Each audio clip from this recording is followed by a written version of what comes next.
las conversaciones de este año están dedicadas al tema de qué luces hay en nuestra cultura actual, qué luces puede haber en el momento actual de la humanidad que iluminen las incertidumbres, que iluminen también las búsquedas que hoy tenemos.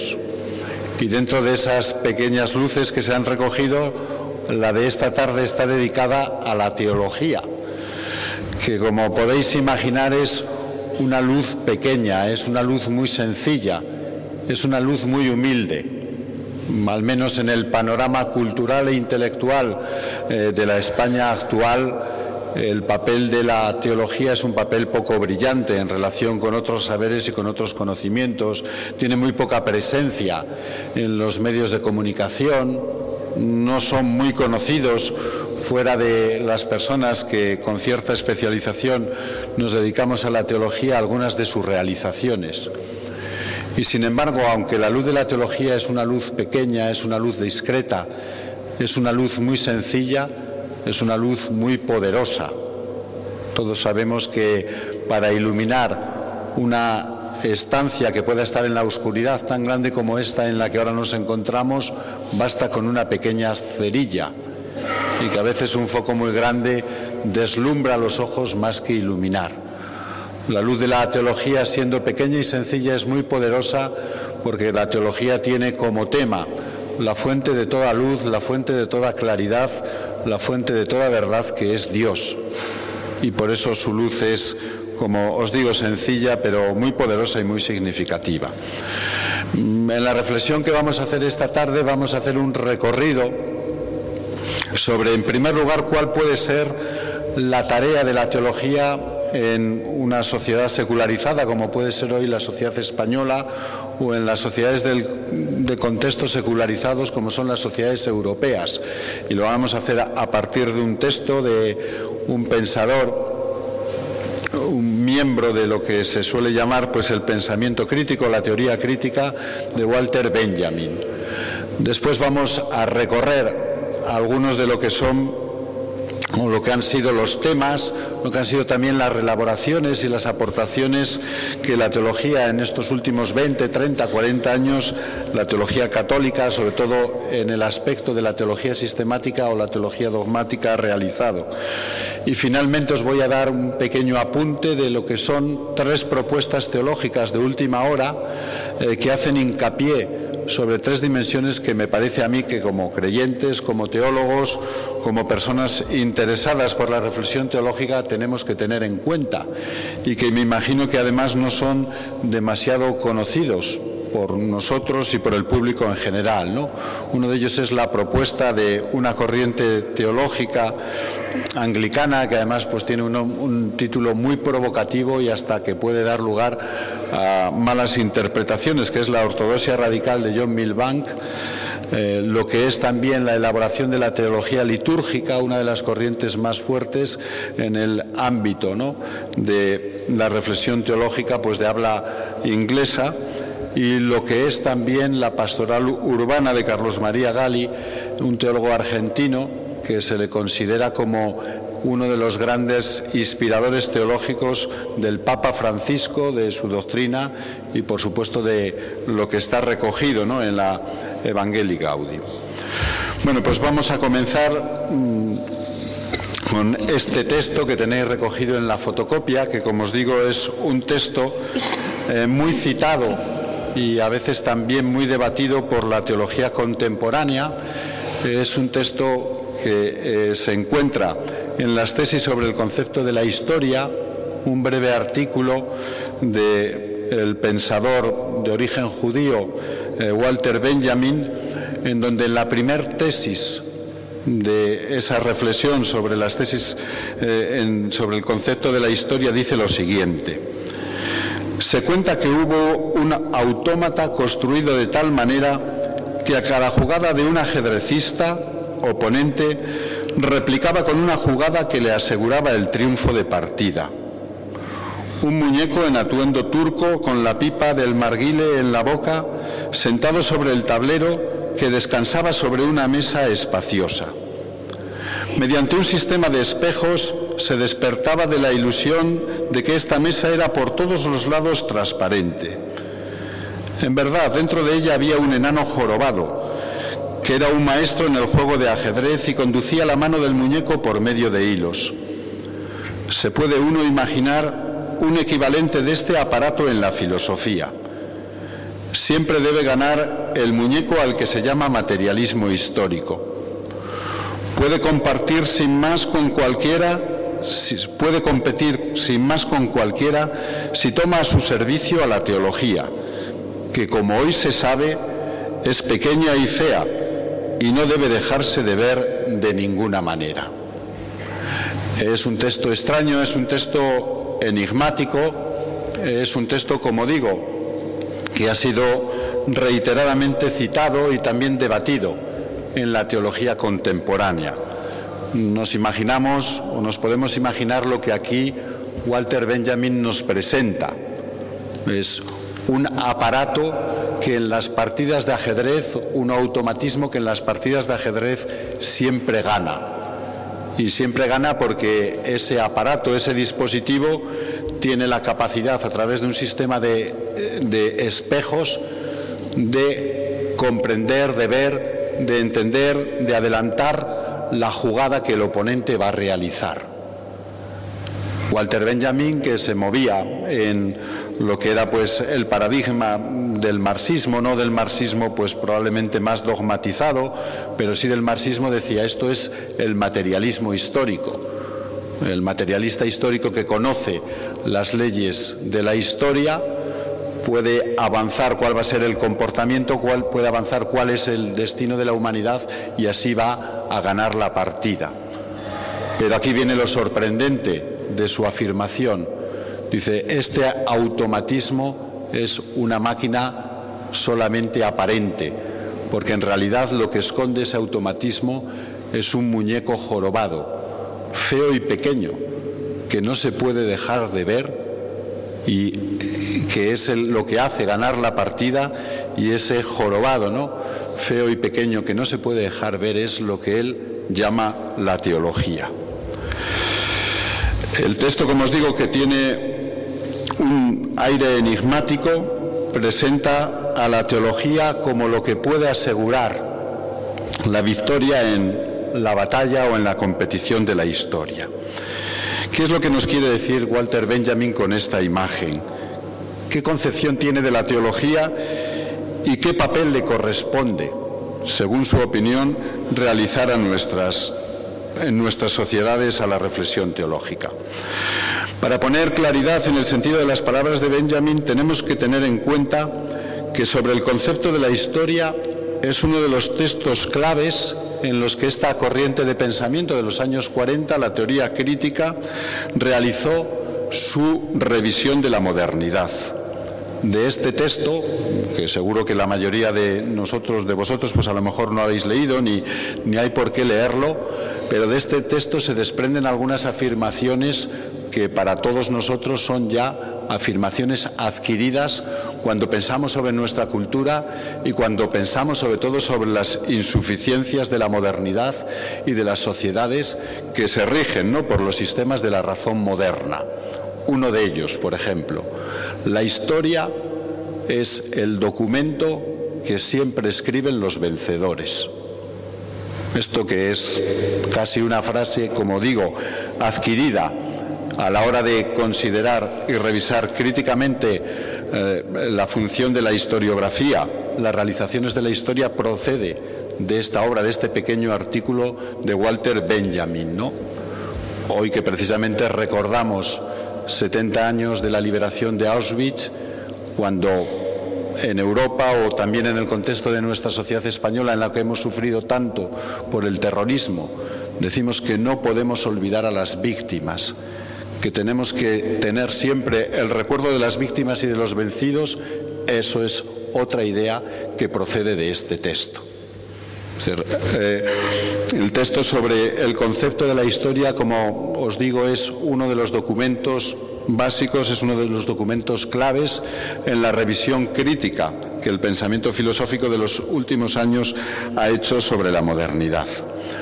Sobre este texto, este autor, Walter Benjamin, trabajó durante más de 10 años.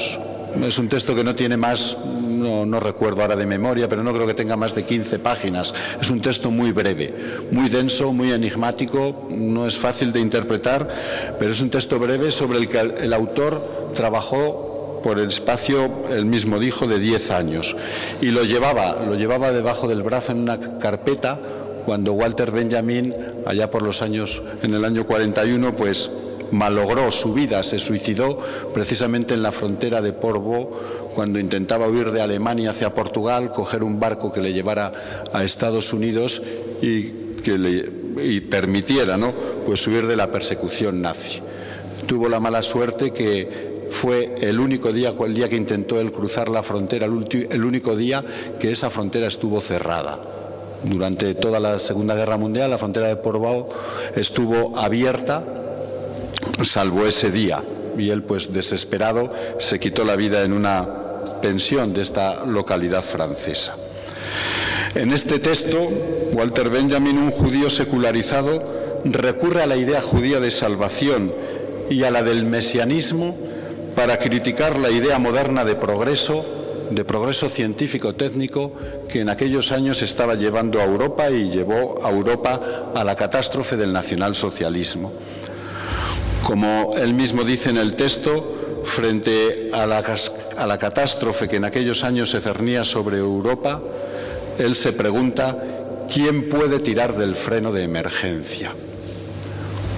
Cuando nuestras sociedades están en peligro, cuando sobre las culturas, la cultura europea y pues toda su dinámica de progreso científico-técnico se adviene pues el peligro de la catástrofe, Walter Benjamin se pregunta: ¿quién puede tirar del freno de emergencia, ¿no? Y vuelca su mirada, él que era un judío secularizado, un judío no practicante, un judío no confesante, un judío secularizado, recupera algunas ideas de la teología judía, como era la necesidad de la salvación y como es la idea del Mesías, para tirar ese freno de emergencia y para introducir un correctivo a esa cultura que se estaba deslizando pues por el camino de la catástrofe, ¿no?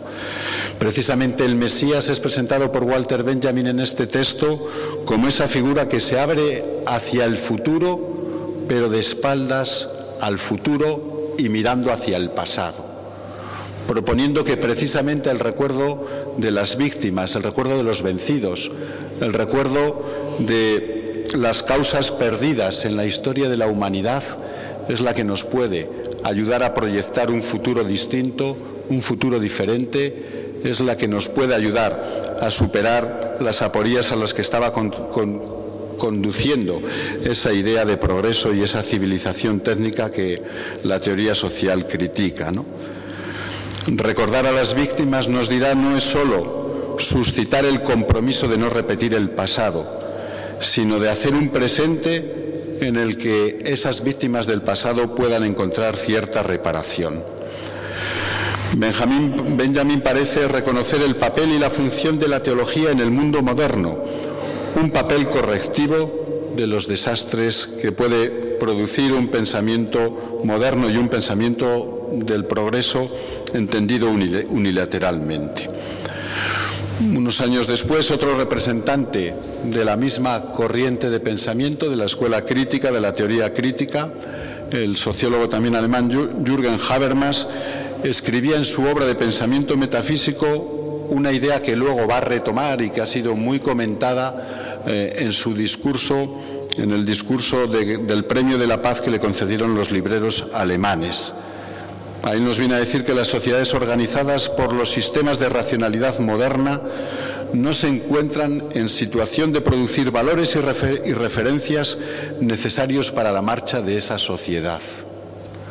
Jürgen Habermas, tanto en esta obra en Pensamiento Postmetafísico como en este discurso, al recibir este galardón, el Premio de la Paz de los Libreros Alemanes, dirá: las sociedades modernas, los sistemas de racionalidad moderna, las democracias liberales modernas no son capaces de generar por sí mismo, por la propia dinámica de la racionalidad, los valores que más pueden asentar la convivencia de esas democracias y de esas sociedades, como es la solidaridad, como es la compasión, como puede ser también pues cierta idea de la reconciliación.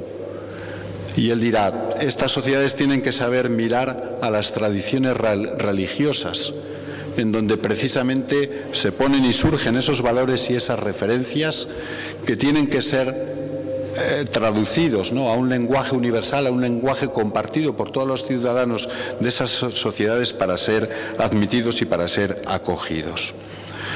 Bien, quería comenzar con estas dos referencias presentadas además apresuradamente para recordar, ¿no?, y para concluir en esta primera introducción lo que os decía también al comienzo. La teología es un saber pequeño y modesto, con poca presencia y proyección pública, pero al que le corresponde hacer valer referencias marginadas en la dinámica de la modernidad y que son básicos para el sostenimiento y el desarrollo de lo humano. La teología, y quienes de alguna manera, ¿no?, y hay muchas maneras de dedicarse a la teología, no hace falta por ser siempre profesor de teología, sino que la teología en sentido amplio es la reflexión sobre lo que es nuestra experiencia de fe. La teología le corresponde un papel fundamental en las sociedades modernas. Aunque sus aportaciones no se recojan en los periódicos, no surjan o no aparezcan en los debates televisivos, la teología está poniendo y tiene que poner sobre el papel valores, referencias, experiencias que constituyen, ¿no?, el nervio y la vida central de lo humano, como puede ser la pregunta por la salvación, como es la pregunta por el pecado, como es la pregunta por la culpabilidad, como es la pregunta por la reconciliación, como es la pregunta por Dios, si hay una realidad más grande de nuestro corazón. Y estos son preguntas y son cuestiones, y lo vemos en muchas representaciones culturales, ¿no?, también de nuestras sociedades secularizadas, lo vemos en la literatura, lo vemos en el cine, lo vemos en el arte. En la literatura y en el cine, con un lenguaje secularizado, está constantemente presente la pregunta por la salvación, está constantemente presente la pregunta por el mal, está constantemente presente también la pregunta por la reconciliación, está presente la pregunta por Dios, ¿no? Entonces, la función de la teología, ser, pues, si queréis, como ese enano, ¿no?, como de esta figura de Benjamin, cojo, jorobado, que no se puede dejar ver, pero que pone, ¿no?, sobre la mesa y hace socialmente pues la aportación de estas preguntas fundamentales. Bien, si esto es un poco el marco sobre el que quiero desarrollar la reflexión de esta tarde, una pregunta que podemos hacernos es: bien, esto es muy bonito, esto es muy interesante, pero ¿cómo realiza en la práctica la teología este cometido? ¿Cómo lo ha ido realizando, sobre todo lo que es la teología sistemática o la teología dogmática en estos 30 o 40 últimos años? Al hablar de la teología tenemos que comenzar recordando lo que os decía al principio, que el tema central de la teología no es otro que Dios. El tema central de la teología es Dios. Ahora bien, el Dios cristiano es el Dios de Jesús, es un Dios encarnado, es un Dios hecho hombre. Por eso la teología y la teología cristiana tiene siempre como hilo central y como hilo conductor la cristología, la experiencia de Jesús de Nazaret. Y puesto que Jesús de Nazaret es una experiencia humana, hablar de Dios cristianamente es hablar también del ser humano, es también proyectar la luz de Dios sobre nuestra vida y sobre nuestra existencia, es hacer suscitar preguntas que quizás si no fuera desde esa luz no nos haríamos, y es también avanzar, ¿no?, pues caminos para poder ir desarrollando nuestra propia humanidad. La reflexión que la teología cristiana realiza sobre Dios es diferente a la que se puede realizar desde la filosofía, desde la psicología, desde la sociología o desde otras disciplinas del ámbito de las ciencias humanas, ¿no? La teología no es un saber especulativo sobre Dios en el que avancemos hipótesis guiados únicamente por las posibilidades de nuestro pensamiento. La teología cristiana no es un saber especulativo sobre Dios, aunque haya producciones teológicas que hayan dado esa impresión. La reflexión sobre Dios de la teología cristiana tiene un punto de partida que no puede nunca abandonar ni rebasar, aquel que marca el modo de relación que Dios tuvo con el pueblo de Israel y con Jesús de Nazaret. Si el tema de la teología es Dios tal y como se ha manifestado en la experiencia de fe que tuvo el pueblo de Israel y que tuvo Jesús de Nazaret. Desde aquí se da el hecho de que la teología tenga que pensar a Dios, y este es, a mi modo de ver, uno de los retos en los que hoy pues la teología, sobre todo sistemática, está intentando profundizar, y tenemos pues una tarea para un par de décadas, ¿no? Si hoy queremos pensar a Dios, lo tenemos que hacer desde el horizonte de la antropología y desde el horizonte de la cristología. O lo que es lo mismo, hoy en la reflexión sobre Dios tenemos que saber articular, no como momentos separados, no como momentos yuxtapuestos, sino como tres dimensiones que se encuentran en relación y que se tienen que articular en un mismo discurso y en una misma reflexión: la cuestión de Dios, la cuestión de Cristo y la cuestión del ser humano. Hoy hacer teología sistemática es reflexionar sobre Dios desde la perspectiva de la cristología y desde lo que Cristo nos dice del ser humano. O dicho de otro modo, la teología se encuentra, ¿no?, en tener que poner en relación el saber y el conocimiento sobre Dios con el saber y el conocimiento de Cristo y el saber y el conocimiento sobre el ser humano, ¿no? Si según la experiencia cristiana Dios nos acoge y nos sostiene, Dios nos dirige su palabra y hasta se hace uno de nosotros en la encarnación, ¿qué es el ser humano para que seamos los interlocutores de Dios? Si Dios en la experiencia cristiana es quien está en el origen de la vida humana como fundamento de vida, si Dios es el que sostiene, dirige y acompaña nuestra vida, es el que se hace uno de nosotros en la encarnación, es el que nos dirige su palabra, su pregunta, es el que nos apela, es el que nos lleva a conducir nuestra vida en una determinada dirección, ¿qué es el ser humano para que Dios se comporte de esa manera con nosotros?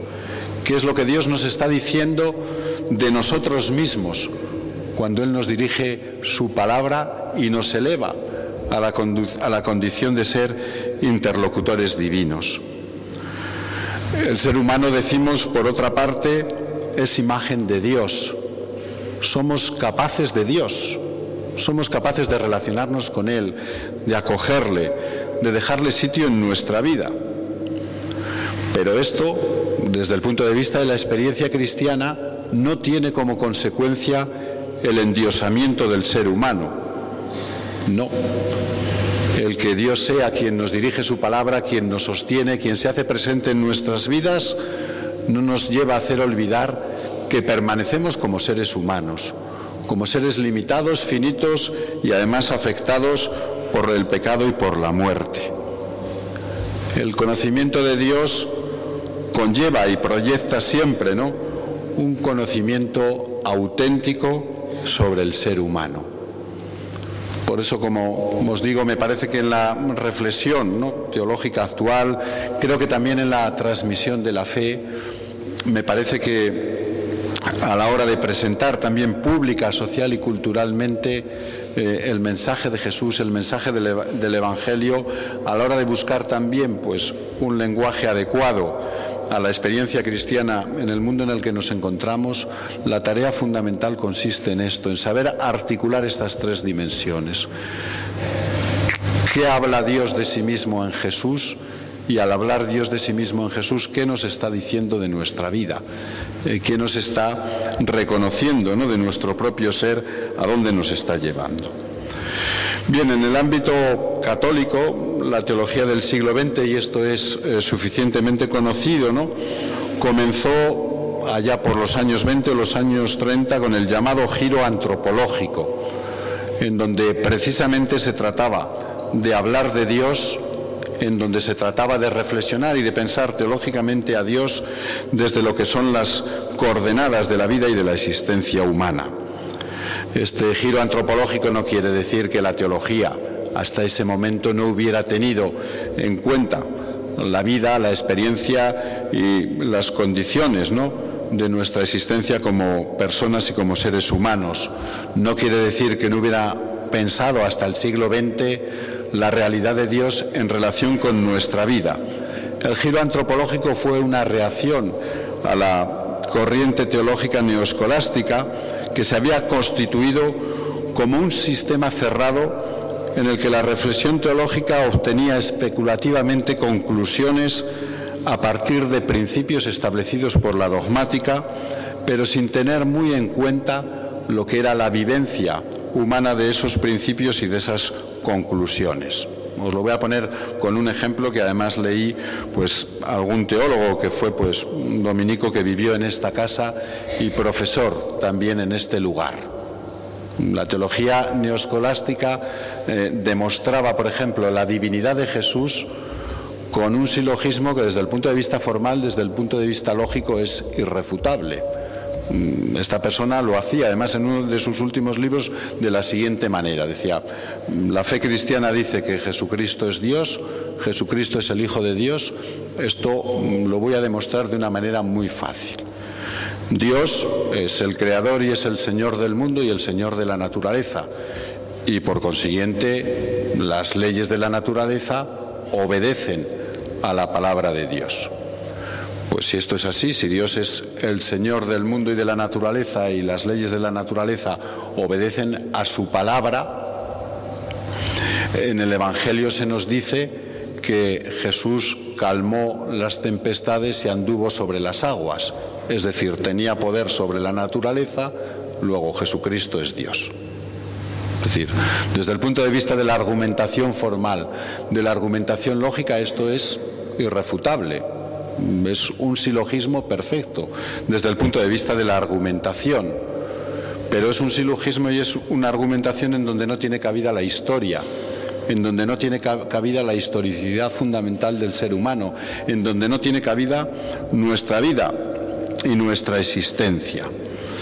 Por eso el giro antropológico de la teología lo que hace es que, a través de la influencia que sobre la reflexión teológica de aquella época tuvo el pensamiento personalista y el pensamiento existencial, llevó a que la teología introdujera la cuestión del ser humano en la reflexión sobre Dios. O dicho de otra manera, el Dios cristiano, el Dios de Jesús, el Dios de Israel también, es un Dios comunicativo, es un Dios que habla, es un Dios relacional, y por consiguiente es un Dios al cual encontramos su rostro en la experiencia, en la comunicación y en la relación. Y por consiguiente es la vida y la existencia humana uno de los lugares teológicos para encontrarnos con Dios. La consecuencia de este giro antropológico que se realizó en Francia a partir de las reflexiones de la Nouvelle Théologie, del método de la inmonencia de Blondel, en la teología alemana a través de Karl Rahner, la consecuencia de este giro antropológico es que la teología va a poner la preocupación sobre el ser humano en el centro de sus investigaciones y en el centro de sus preocupaciones y de sus reflexiones, ¿no? Todo aquello que configura la cuestión, la existencia humana, la cuestión de la salvación, la cuestión de la cultura, el tema de la ciudad, el trabajo, la diferencia también en sexos, el que seamos varones o mujeres, todo esto va a ser objeto durante estas 3 últimas décadas de la reflexión teológica.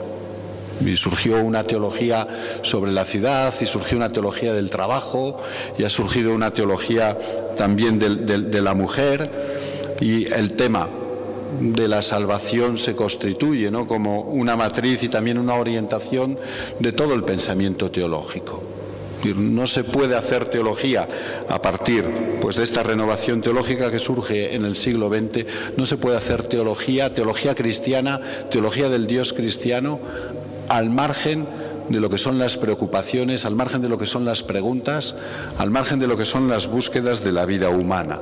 Porque precisamente el Dios que se manifiesta en Jesús, el Dios del que Jesús habla, es ese Dios encarnado que manifiesta su rostro en todas estas dimensiones de la vida humana. Bien, junto con el giro antropológico, la teología del siglo XX se ha caracterizado y se sigue también caracterizando por poner en el centro de la reflexión la cuestión del sufrimiento y del dolor. Walter Kasper, actualmente cardenal, en una de sus obras más importantes, que se sigue pues todavía reeditando y merece la pena seguir siendo leída, En el Dios de Jesucristo, él dice que si en el siglo XIX el interlocutor de la teología y del teólogo era el ateo, era el agnóstico, era quien cuestionaba la existencia de Dios, el interlocutor de la teología en el siglo XX es el hombre sufriente, es la persona que duele, ¿no? Al juicio de algunos historiadores esto es difícil medirlo, pero sí que ha sido uno de los siglos más crueles, ¿no? A juicio de algunos historiadores, el siglo XX se dice que ha sido uno de los siglos más crueles y más sangrientos de la historia de la humanidad, que ha traído millones y millones de víctimas, millones y millones de asesinados, ¿no?, en la historia. Es un siglo en el que se ha puesto de manifiesto el abismo de crueldad y de horror que pueda albergar el corazón humano. Y como consecuencia de esta interlocución con el ser humano sufriente, con el ser humano que duele, como consecuencia de esta interlocución de la teología, ¿no?, con este abismo de la historia, es que la cuestión de la teodicea, la cuestión de la pregunta por el mal, se le ha dado pues también un puesto primordial, ¿no? Curiosamente, en el viaje a Filipinas que ha realizado últimamente el Papa Francisco, pues todos recordamos, además pues emocionadamente, ¿no?, la pregunta que le hizo esa niña, que además se había tenido que prostituir o la habían obligado a prostituirse en las calles de Manila, ¿no? ¿Por qué el dolor? ¿Por qué la violencia? ¿Por qué a veces le ocurre estas cosas a los niños, ¿no? Y que el Papa le dijo, no te puedo contestar, pues tendré que llorar y rezar contigo junto, ¿no? Ya Benedicto XVI también en un programa de televisión le habían hecho la misma pregunta. Es decir, hoy un interlocutor, una de las luces, ¿no?, que aporta la teología es la reflexión sobre el dolor y sobre el sufrimiento en la vida humana. Y una de las conclusiones a las que las distintas elaboraciones de la teodicea han ido llegando en los últimos tiempos es que la cuestión del mal es conceptualmente irresoluble. O dicho de otra manera, el mal tiene una positividad que es en última instancia irreductible a otros fenómenos. Esto es lo que a veces nos desconcierta tanto ante el mal. La racionalidad moderna, ¿verdad?, nos está acostumbrando a buscar siempre una explicación de todo, que decimos, tiene que haber una explicación ante el mal.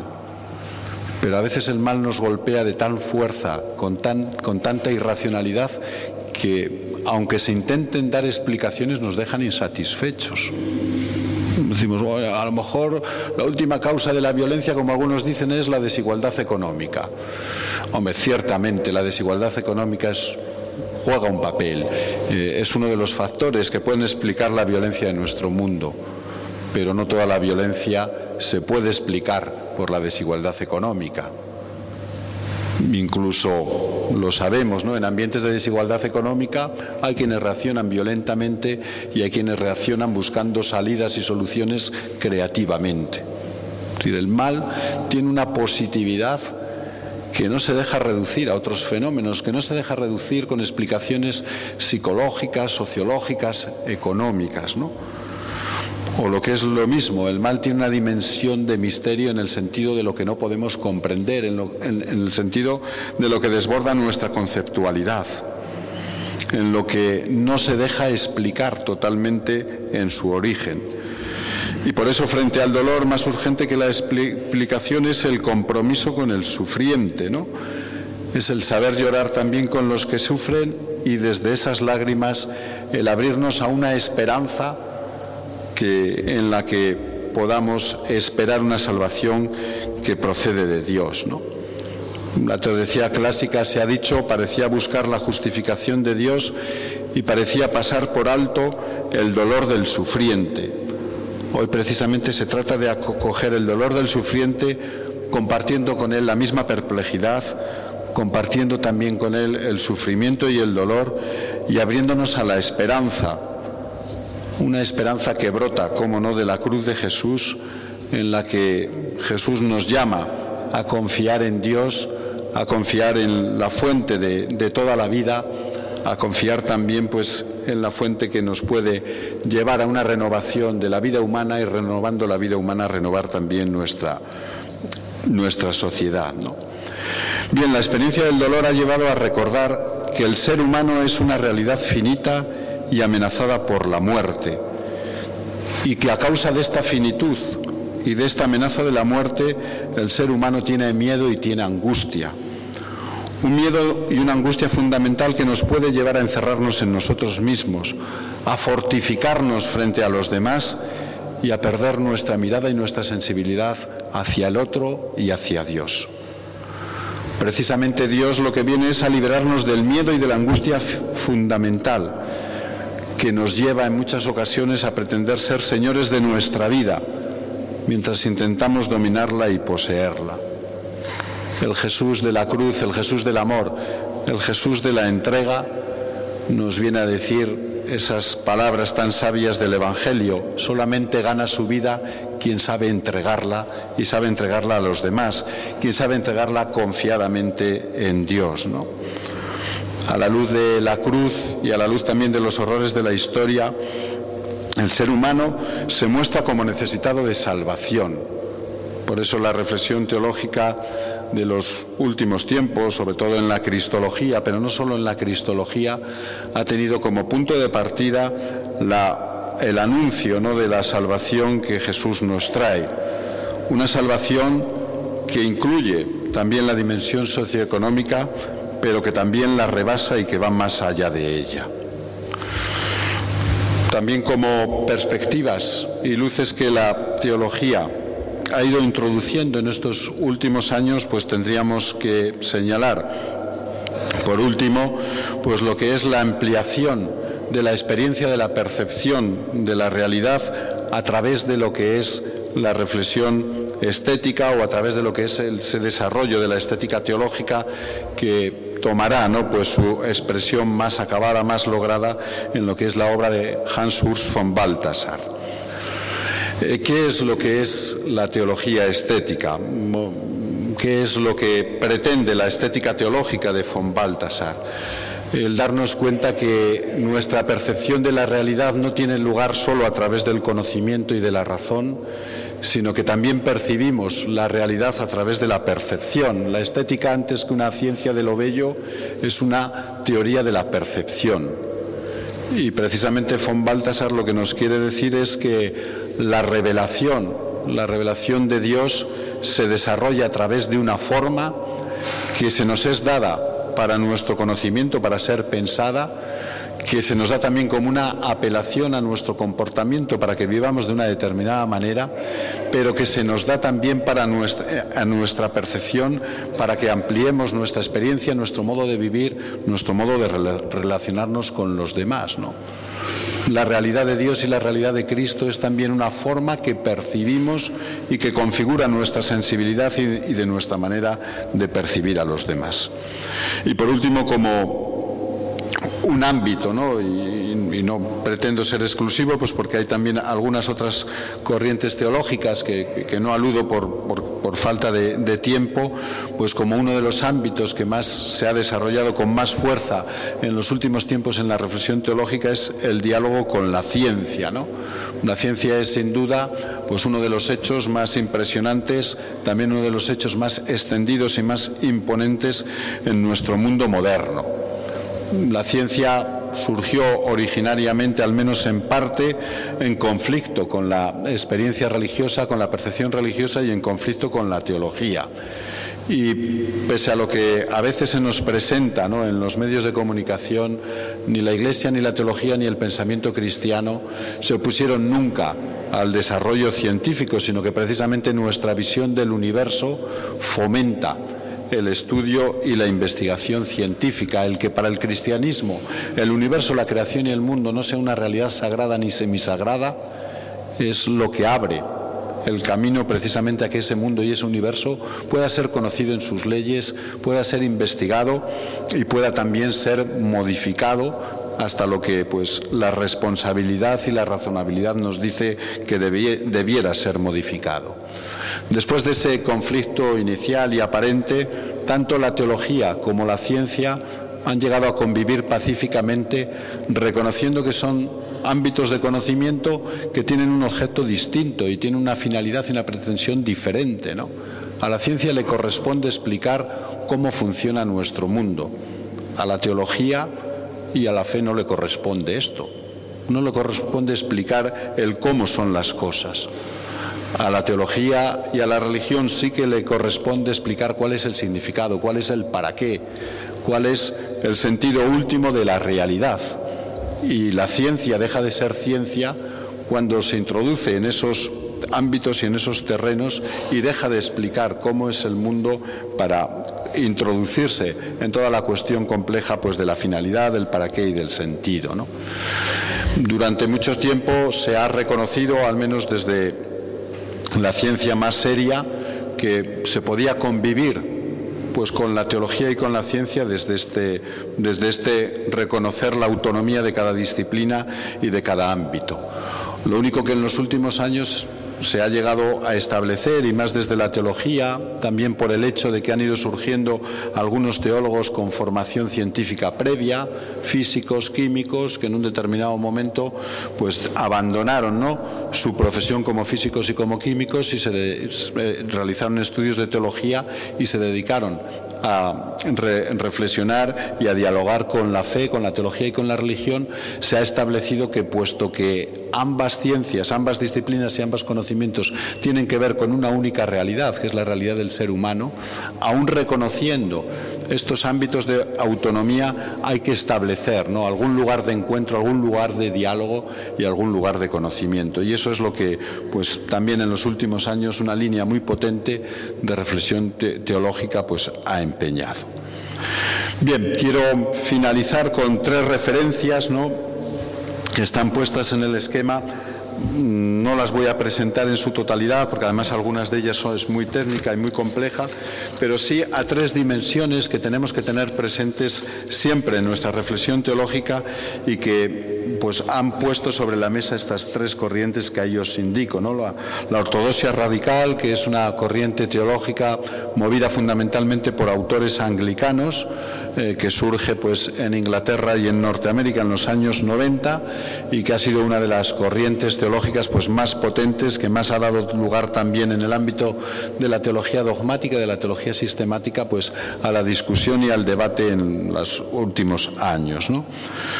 Surge la ortodoxia radical como una crítica a la secularidad y propone el pensamiento teológico como una vida que pueda superar el nihilismo cultural que envuelve a Occidente. Y lo hace poniendo la llaga en un aspecto que es el que quisiera pues ofreceros, ¿no?, a vuestra consideración. Lo hace entendiendo que la teología es un conocimiento y un saber con un espacio propio e irreductible a otras formas de saber. La teología tiene un contenido específico que su reflexión racional debe saber entresacar y debe saber también ofrecer a la cultura y a otros ámbitos de conocimiento. Pero que el pensamiento teológico no se debiera, ¿no?, ellos no lo plantean así, lo digo con este lenguaje más coloquial para que lo entendamos, no se tiene que acomplejar frente a otros conocimientos y otros saberes. La teología no tiene por qué ocultar ámbitos de reflexión que en un principio pueden parecer pues un poco duros y refractarios en nuestra cultura a ellos, pero que son la aportación que podemos hacer en un ambiente secularizado, ¿no? Pues por ejemplo la idea de sacrificio, presente en la teología eucarística, presente también en una interpretación de la muerte de Jesús. Otra cosa es cómo tengamos que entender esa dimensión sacrificial de la muerte de Jesús o también de la celebración eucarística. Pero eso constituye, ¿no?, un tema teológico que tenemos que reflexionar y tenemos también que ofrecer a nuestra cultura como un ámbito a través del cual Dios nos habla y Dios nos ofrece su camino de salvación y su camino de libertad, ¿no? La cuestión del perdón, de la gracia, es decir, la teología está configurada por un ámbito propio de experiencia, de reflexión, de conocimiento, y ese ámbito es irreductible a otras formas de saber. En segundo lugar, la teología litúrgica, que fue pues puesta o iniciada por un teólogo ortodoxo, Alexandre Schememann, y que pues ahora en la actualidad ahí os cito, hay diversos autores. Uno de los más conocidos es un teólogo, además un teólogo laico italiano, no es sacerdote, por Andrea Grillo, ¿no? Donde se trata no de pensar la liturgia desde el punto de vista que ha hecho hasta ahora las ciencias litúrgicas, es decir, buscando cuál es la reconstrucción histórica de las formas que hoy tenemos de celebrar nuestra fe y nuestra experiencia cristiana, sino entender la liturgia como ellos dicen, ¿no?, como el primer acto teológico, es decir, entender la liturgia como la respuesta que damos ya a la llamada de Dios, y a través de esa respuesta en la que resuena la llamada de Dios, dar a entender pues qué manera tenemos de comprender a Dios, de entender su relación con nosotros, de entender la salvación. Es decir, si queréis dicho de otra manera, se trata de entender la liturgia como una fuente de pensamiento y de reflexión teológico. Se trata de pensar, ¿no?, el modo que tiene la celebración de la Iglesia de Dios y ver que en ella está contenida una concepción de Dios, una concepción de la Iglesia, una concepción de la comunidad, una concepción del ser humano, ¿no? Sin duda es, por ejemplo, desde el punto de vista eclesiológico, muy interesante y muy sugerente ver qué rasgos eclesiológicos se pueden entresacar, se pueden concluir, se pueden repensar de una comunidad celebrativa. Cuando somos comunidad celebrativa, en una celebración de la fe, qué imagen, qué figura, cómo estamos viviendo y realizando el hecho, por ejemplo, de la comunidad eclesial. Esto es lo que pretende la teología litúrgica. Y por último, pues la pastoral urbana, ¿no? Que, como os decía al principio, pues se encuentra en el trasfondo, la pastoral urbana tal y como pues la plantean, se encuentra pues en el trasfondo de gran parte de lo que es el mensaje del Papa Francisco, de lo que es también la propuesta de evangelización y de misión que hace presente en la Evangelii Gaudium, ¿no? Estudia la cultura urbana en el marco de una teología de la cultura, y se trata pues de desarrollar una pastoral urbana dentro de una iglesia misionera, partiendo del dato. Sabéis que desde hace 2 o 3 años ya somos más el número de personas en la humanidad, en este mundo mundial, que se dice que vivimos en ciudades, ¿no? Hasta hace 3 años era más numeroso el número de personas que habitábamos en el campo. Desde hace algunos años somos más el número de personas que habitamos en la ciudad. Además, la vida urbana, la vida en las ciudades, está configurando hasta quienes viven en el mundo rural. Bien, pues esta teología trata de pensar, ¿no?, la cultura urbana en el marco de lo que es una teología de la cultura, y tratando de desarrollar pues una pastoral urbana dentro de lo que es una iglesia misionera. Señala, y esto es muy interesante, la relación entre eclesialidad y ciudadanía, o lo que es lo mismo, que la Iglesia nació y se desarrolló con mucha fuerza en la ciudad, y que también la Iglesia contribuyó con mucha fuerza al desarrollo de la ciudad y de la ciudadanía, ¿no? Yo hasta que no he leído estos autores no había pensado en ello, pero es cierto. El cristianismo que es un factor enorme de civilización, ha sido un factor civilizatorio fundamental en nuestro mundo occidental, ha sido también un factor de construcción de la ciudad, ¿no? Pues nosotros que vivimos en una ciudad muy antigua como Salamanca, sin la presencia de las iglesias antiguas, de las iglesias románicas y góticas, no entenderíamos lo que es, ¿no?, la arquitectura de la ciudad de Salamanca. Incluso la construcción de la ciudadanía como mentalidad en el sentido más amplio procede, ¿no?, también pues de este sentimiento eclesial y de este sentimiento cristiano. Esta corriente va a entender la ciudad y el fenómeno urbano como un signo de los tiempos y va a proponer redescubrir a Cristo y redescubrir a Dios en medio de la ciudad, ¿no? Van a proponer además una iglesia misionera que lleve la plenitud de vida en Cristo en el centro de la ciudad. Para ello se dice que Dios habita en la ciudad, pero su presencia no es solo física ni simbólica a través de los edificios religiosos, ¿no?, sino que lo está sobre todo en la espiritualidad popular, que realiza un encuentro personal con Cristo y que a veces se identifica también con el Cristo sufriente, ¿no? Dios habita en la ciudad porque a través de Cristo Dios se identifica con sus habitantes, sus problemas y sus dificultades, ¿no? Hay que descubrir en la ciudad al Cristo paciente, al siervo paciente que sufre en los hermanos, y al Cristo médico, que ama, cuida y cura a todo ser humano herido y caído con la misericordia del buen samaritano. El Apocalipsis, por otra parte, con su idea de la Jerusalén celestial, guía también la acción misionera de la Iglesia, que se pone al servicio de la realización de esta ciudad santa. La ciudad para esta corriente teológica es una realidad ambivalente. La ciudad es un lugar de encuentro, de socialidad, de relación, de comunicación, y por eso la vida de la ciudad está muy próxima a lo que son valores y referencias de la vida cristiana, pero la ciudad también es el lugar de la atomización, de la inhumanidad, de la explotación, y eso nos aleja también de la vida que Dios nos propone y que nos quiere. Por eso la ciudad es sobre todo pues este lugar, ¿no?, de encuentro con esa ambivalencia en donde la Iglesia quiere pues realizar su acción sanadora y contribuir con esta salvación que solo viene de Dios. Bueno, pues ya es la hora, voy a terminar, ¿no? Dios es el tema de toda teología. Karl Rahner dice en una obra que Dios es la última palabra antes del silencio. Es algo también muy coherente con su pensamiento teológico centrado en el misterio. Dios en el fondo es un misterio en el que nos imbuimos, es un misterio al que llegamos cuando cesa el pensamiento y cuando las palabras callan. Esto que es cierto de Karl Rahner yo creo que necesita ser complementado. Es verdad que Dios es la última palabra antes del silencio, pero Dios es también la primera palabra después del silencio, después de un silencio que viene de la perplejidad, de la duda. Es la primera palabra que podemos decir con sentido, ¿no? Es una palabra que levanta la esperanza y que levanta a la humanidad.